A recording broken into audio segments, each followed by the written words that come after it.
know what it is. It's your guy, Rhett, Butler, and this is that pretty left hook. Hitting you in your goddamn liver. Man, listen, you know I scout the entire globe to find the best personalities in combat sports and the connective tissue that binds us all in the combat universe. So I had to go to my man, Lubomir Guedjev over in Sofia, Bulgaria, the creator, the founder and the owner and visionary of Fight Scout, a new app taking the combat world by storm. Lubo, what's up, baby? How you doing, Rhett? Thank you for having me. Absolutely. Really appreciate it. Man, anytime, and thank you for making the time for us. Fight Scout, we all know fighters have to use social media, and athletes in general have to use social media now for everything. It's the way they get sponsors, it's the way they market themselves, create community. But it seems like for a while, there was no connective tissue to the fight community that involved being able to reach matchmakers, promoters, network amongst each other outside of the traditional methods, Instagram, Facebook, and the like. But Fight Scout seems to have solved that problem. Talk about Fight Scout and what made you want to create this product. Well, Rhett, I've been in the combat sports industry for a quarter of a century, and I've been in it from many different angles. I was the referee to the ADCC, so an amateur grappling event. As you know, I was a fighter, MMA, Muay Thai, Kudo. I've practiced some Kyokushin and wrestling. I've organized both professional events, MMA, and a lot of amateur events in BJJ and grappling. And I just realized there is so much in the industry that we can benefit from if we're all connected, if we don't work each in their individual realms. And so I just figured, hey, there are so many tech, innovations that have changed our lives. So why not do it in our realm? Big time. What was your biggest, let's say, thing that you felt was missing when you were a fighter? And first of all, do you still fight? No, I stopped fighting 10 years ago. Okay. Well, when you were a fighter, what was the thing that you wish you had the most? So when I was a fighter, one of the hardest things was obviously to be connected to the world and to find events that you can participate on. We all rely on our personal contacts, and unless someone vouches for you in another country, you basically don't have a chance, right? But the thing that made me realize that mobile app can solve this challenge was when I was organizing the Abu Dhabi Warriors, which was an MMA promotion from Abu Dhabi. And I met a guy who was quite familiar with mobile apps. And it was then when it hit me, like, why not have a mobile app that allows all the participants to connect so we can explore different territories without having to know someone personally, So that was when the idea came. This was back in 2014. How hard is it to open an app, especially in the fight space, but just in general? Because everybody talks tech, everybody wants to get into the tech space, but it's not a 1, 2, 3 deal. I mean, how hard was it for you to turn from being a fighter to now being a tech entrepreneur? Quite frankly, it was not as challenging as it should be. I think mostly because I was very lucky to find the right tech people that designed the app and gave me and continue to give me a lot of guidance on tech issues. And probably the other aspect is that due to my career, I have so many connections, and you see, I even reached to you using, one person or another. So I managed to get a lot of people involved from many different countries quite quickly and without having to spend tons of money. And that's how I got my traction. So I wouldn't say it was easy, but I was also prepared for much more lengthy and hard path. What do you think is the best feature of Fight Scout? Well, that's an interesting question. So initially, my thought was oriented towards the professional events because I fought mostly in MMA. Once we designed the app and we created it and we launched it, I realized there's a lot of amateur events that can benefit from it in different ways. So we started building different features to address different issues for the different participants. So in that sense, currently everyone can benefit to a certain extent. I think right now at this point, the most beneficial feature that we have is the ability to live stream any type of event, seminars, master classes, events, both amateur and professional. And when I say amateur, I address the main difference, which is the number of fighting areas that you may have. Whereas in boxing and MMA, let's say we have one ring or a cage, but in the amateur events, we may have up to 12 mats, you know. So Wow. we allow Fight Scout to stream all 12 mats separately, while the users can choose which mat to watch. We also allow the user to create the event, put all the information in it. It sits in his profile, in the promoter's profile. So the promoter is in essence in full control of what information is released. Once they start streaming, they have the ability to choose whether they stream it for free or pay-per-view, and they can also choose which section of the event to stream with pay-per-view. So let's say if you're streaming 12-hour amateur events, you can get to choose to stream only the finals with pay-per-view. You choose how much to charge viewers for. You get the live stats on how many people are paying and watching in your profile, and the money are coming in your account. We're only retaining 10% commission. So that is probably one of the best features right now. Absolutely. Do you feel that the combat sport community gets it? Are they taking to it in a way that you like, or do you think it's a slow growth, slow progression? How do you just feel like overall the feedback's been and people's experience has been using the app? So far, the feedback has been mostly positive, but we still have a few main features to introduce, to build before the app gets this complete shape, if you will. So with the broadcasting or the live streaming, we haven't been pushing very hard because we're still solving a couple of technical issues, and we're doing an important upgrade to it that will allow the organizers to do even more. So it's been adopted, but we haven't been pushing too hard too, you know. Absolutely. I want to talk about Gamma. I know you've recently aligned with Gamma, Global Association of Mixed Martial Arts. Talk about that relationship. Also, as a model for the promoters watching right now, how they can align with Fight Scout in various ways. But what's it like working with Gamma, and what is the mechanics of the relationship? So it took us a while to get to the deal with Gamma. They're an amateur federation for MMA, sort of like the rivals to IMAF. And being an organization with many countries members, it took a while until we reached to the chairman and convinced him that this can be very beneficial for their organization. We signed an agreement that basically we're going to join forces in promoting combat sports in general, but also Gamma would get to test our live streaming and encourage fighters to create profiles, which will ultimately open their door to the professional sports on a much earlier stage. It would also allow promoters to identify talented guys before they get snitched by one of the good managers out there. Right. Absolutely. We've just signed the agreement literally 2 months ago, and we're now in the process of planning the operations and the enrollment of that relationship. Yeah, I love it. I love it, man. Do you think that, because technology always has consequences.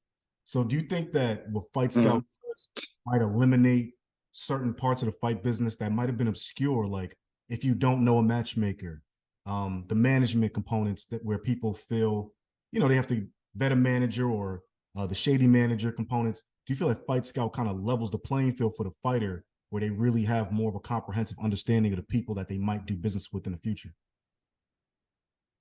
Yeah, so when we were building the app, I took all the angles that someone can see it, and I really focused on not endangering anyone's profession or involvement in the industry. So in that sense, managers might, in the beginning, when they hear the idea and connect directly. But when you think about it, not only we have a manager profile in it, and if the manager connects with the fighter and they approve each other in the app as working together, then not only the app prevents the fighter from applying for events or promoters to communicate with the fighter directly, but also it works in everyone's favor, because now fighters can see the manager's profiles before they select someone. They're generally always looking for someone to protect their interest. Very, very few fighters out there are still working or trying to go directly with the promoter. The promoters are also not interested in working directly with the fighters, because they have to handle their passport copies, visas, traveling, etc. So we've thought both from a technical perspective, what features we can implement to protect everyone's involvement or role in the industry. And I also think it just benefits. Probably the only people that may feel jeopardized are the ones that are not certain of their skills or professionalism, because at the end, you get to rate each other's experiences. I think this is very helpful as well, because I've had both positive and negative experiences with fighters and with promoters. And I've always wanted to be able to leave that feedback, to share it with the rest, right? So we're giving that opportunity. And naturally, if you're not good at what you do, if you don't pay your fighters, if you don't take care of the interest, then you may get negative rating. But I think that's the right direction to go. No, we love it, man. Everybody's getting exposed right now through Fight Scout. Don't play any games. Exactly. The player field is leveled now, and I think that's a great thing, because we all have heard the horror stories, Lubo, as you know. Exactly. A horror story that has been in the fight business, from somebody that was shady, somebody did this, somebody did that. So it seems like Fight Scout now, you can't hide. You can't hide. Yeah. Information will be disseminated all over the world, right? So I think it's a beautiful. Exactly. You know, I want to talk about the multifacets of you as a CEO and a businessman, because not only have you been a fighter, which anybody who understands fighting knows it takes special people to get in a ring or a cage or a mat to do combat. But beyond that, you've gone past that and have actually also promoted your own events. So you promoted Bushido, I know, most recently, and then you have events coming up with BKFC, and some other things. Oh, you know, in Bulgaria, obviously their first event in Bulgaria. Talk about what it's like to wear multiple hats, and primarily being a promoter and bringing these new innovations and promotions over to your side of the water. Well, to tell you honestly, I've never been able to focus on one thing, which is partially why I didn't have a very successful fighting career. It was because I was trying to teach, promote the events, organize the event, and fight on the same event that I'm doing. So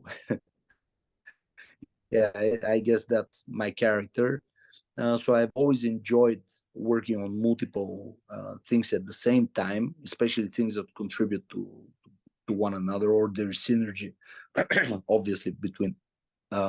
When I was working in Abu Dhabi, I had the honor and the pleasure to be involved in a massive project, one-of-a-kind project with the Jiu-Jitsu that's been implemented in schools and the army. And this was a very heavy task. I had to take care of many different, completely different areas of that business. And I suppose I learned how to manage my time and how to build good teams that can take care of the business, because a person by himself is obviously worthless. So I think I satisfy one of my goals or ambitions to still be involved in the sport world as an organizer. I've always believed that this changes people's lives. Helping the infrastructure brings more kids in the clubs, brings more people generally in training, and people get to see what martial art is all about. I'm also a fan of the old school of Bushido code of conduct. So I don't like the trash talk in this, commercial deal. So part of me wants to fight for this, and that's why I'm teaching in my Jiu-Jitsu academy, and I'm organizing events. That through this, I'm trying to promote the good things that martial arts bring. When I returned from Abu Dhabi in 2021, the last thing that I wanted to do, quite frankly, was to organize events. I had enough of events in Abu Dhabi, but ironically, it was the first thing that I started doing. A couple of jiu-jitsu events, couple of grappling events, and then now I'm dipping deeper. I was able to meet the president of BKFC, David Feldman, and I think the sport is doing something to the industry that is very disruptive. So yeah, I mean, we're bringing BKFC now to Bulgaria, which is huge undertaking. and it's I can't even explain it. I'll probably have to talk about this once it's finished, because now now it's just like expectations, but too much emotions going on. Yeah, shout out to Feldman. I've been to a few BKFC events. Shout out to my man Bernie Barmacell, communications guy over there. And I will say, disruptive is the exact word for what they're doing in the fight. Yeah. I love what they're doing, and I love how the crowd loves watching this. And I've been at and worked a few bare knuckle events, and it's nothing like it. A lot of people talked about the fact that they thought it was going to be a lot more brutal, of course, but what I saw were guys either got out of there faster or they were just more motivated through from round to round. And I like the fact that it gives guys another landing place when they don't want to stop fighting, but they might not be linked with a major promotion anymore. And I think having these options now, it seems like this is the first time fighters and non-traditional fighters, because we see athletes from football and other sports coming down to the fight business, have so many options. Even when you look at what DAZN's doing with Misfits, and the social media guys now, training and trying to become fighters, the fact is that the fight game is just colorful right now. Everybody has a way to get in on some level. I Some agree. people might feel some things are gimmicks, but people are able to play, take care of their families and follow their dreams. So I'm not really mad at that. But what do you think about the fact that even folks that don't come from traditional martial arts backgrounds like yourself are starting to have opportunities because there's so many other combat sports that are becoming popular? I think that a few years ago, the industry reached something like a plateau, like a plate. There was very little innovation, very little color, as you put it.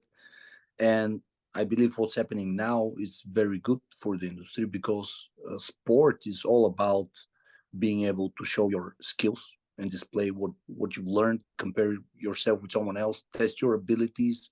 So putting that into a frame, in my opinion, is not good, because that's why I'm a little bit even against this idea of putting MMA into the Olympics, because it will put a lot more frames to it.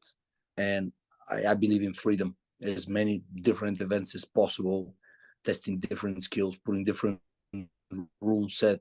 What we see, what's happening with combat karate and combat jiu-jitsu. So people want to see different way of displaying the fighting skills. And I think it's beautiful. I think it's great.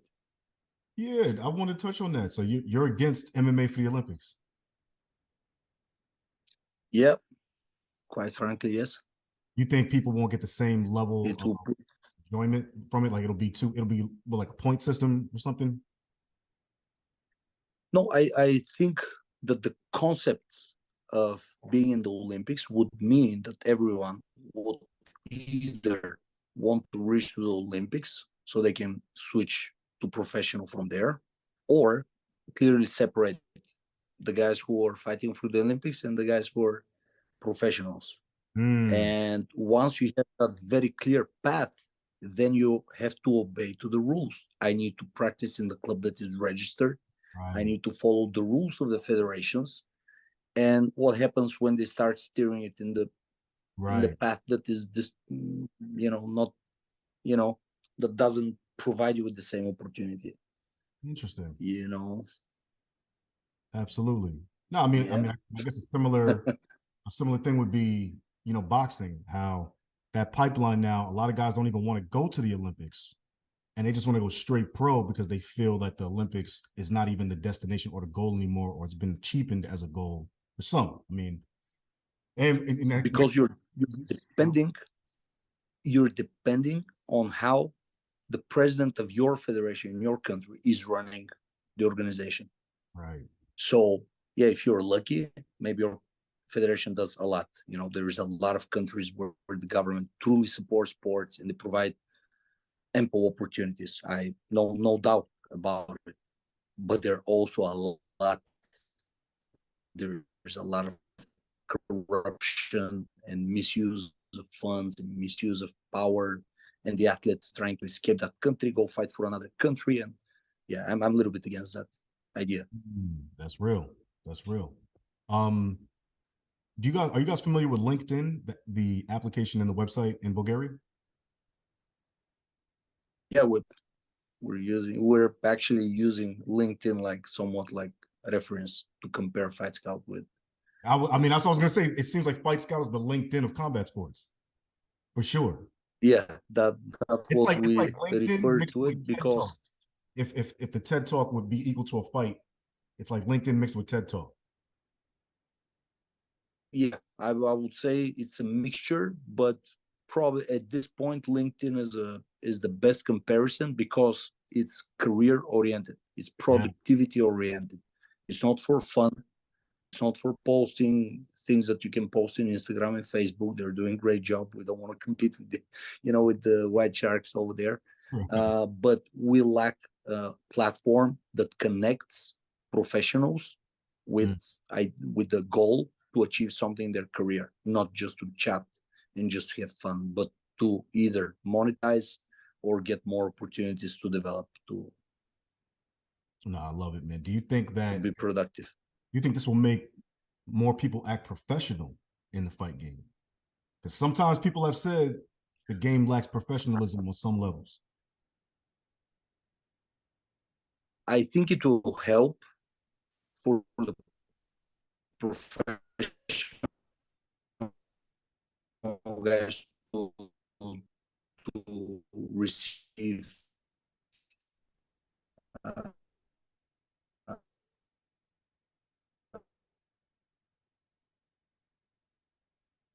uh,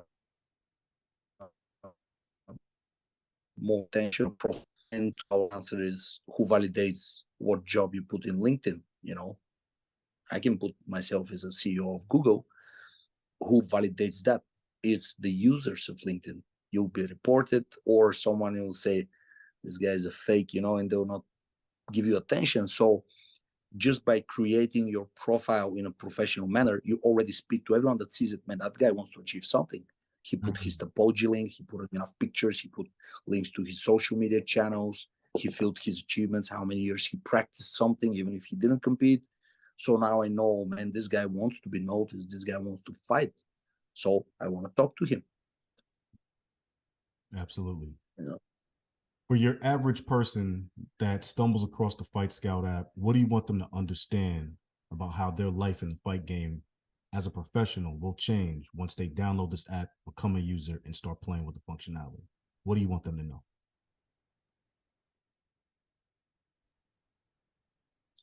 well, the first message I want to get across to everyone is there is now a platform that doesn't divide our industry. You can be a sumo wrestler from Taiwan or a taekwondo guy from Azerbaijan. You're in it. It's not focused on MMA. It's not focused on boxing or jiu-jitsu. It's for everyone in the industry. So that's the first message I really want. I believe people get when they see the app. Second message is now there is a platform where you can do a lot of things in one place. You get your chat. Our chat is upgraded, the same like LinkedIn. We have the Zoom meetings, sending files, audio messages, the whole thing. So we keep everything organized. We give ability for fighters to put their medical records inside, licenses, certifications. Coaches can put their certificates. So you get to send documents, communicate with someone, and keep everything in one place. Because I think one of the negative effects from all the tech things that we have today is the different places where you communicate with people. And at some point you start forgetting, did you send me your CV on the email, or was it on WhatsApp or Right. LinkedIn or Telegram or or Signal or fuck? It's like Right. so at least for everything that is fight related, you get to keep it in one place, and I think that's very helpful. Awesome. You guys have been listening to Lubo, man. Fight Scout, it's here. Download it, use it. I use it. The whole fight game uses it, and you should too. Lubo, we're gonna catch up with you again, man. Keep us updated. Man, now we know what's going on in Sofia, Bulgaria to the world. Fight Scout. Lubo, thanks a lot for your time, man. Thank you for having me. Really appreciate it.